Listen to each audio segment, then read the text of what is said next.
સુરતના લીંબાયત વિસ્તારમાં મિત્ર અનવરે જ કરી મિત્રની ફક્ત 1000 રૂપિયાના મોબાઈલ માટે હત્યા। સુરત શહેરના લીંબાયત વિસ્તારમાં આવેલા ત્રિસનલ ચોકી નજીક સોમવારે રાત્રે એક યુવકની ચપ્પુના ઘા ઝીંકીને નિર્મમ હત્યા કરી દેવામાં આવી છે।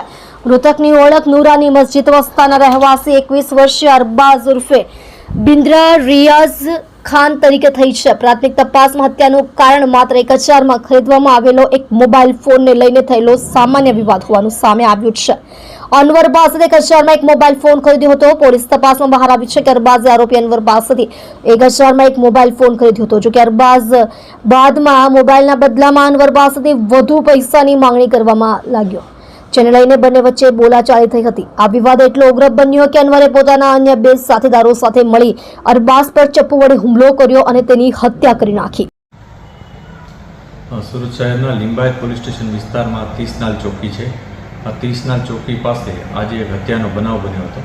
આ બનાવનો સમય લગભગ 6-6:30ની આસપાસનો છે, સાંજનો।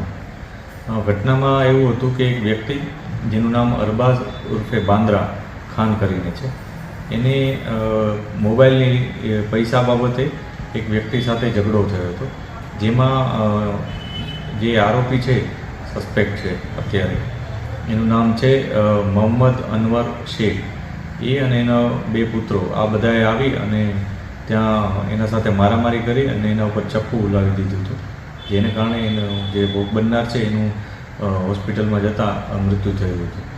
આ બાબતને લઈ પોલીસે અત્યારે FIR નોંધવાની શરૂઆત કરી દીધી છે અને સાથે સાથે જે સસ્પેક્ટ આરોપીઓ છે એમને રાઉન્ડ અપ કરેલા છે। આગળની જે પણ કાર્યવાહી છે એ શરૂ કરવામાં આવી છે। આ ઘટનામાં જે વિક્ટીમ છે એ આરોપીઓ છે એમનો વચ્ચે ખરેખર શું ઇસ્યુ હતો એની પણ તપાસ ચાલુ છે। હાલ ફરિયાદ નોંધી અને આગળની કાર્યવાહી શરૂ કરવામાં આવી છે। જે બોડી છે એને પણ પોસ્ટમોર્ટમ માટે મોકલવામાં આવશે અને જે પણ મેડિકલ એવિડન્સ મળશે એ મુજબ કાર્યવાહી કરવામાં આવશે।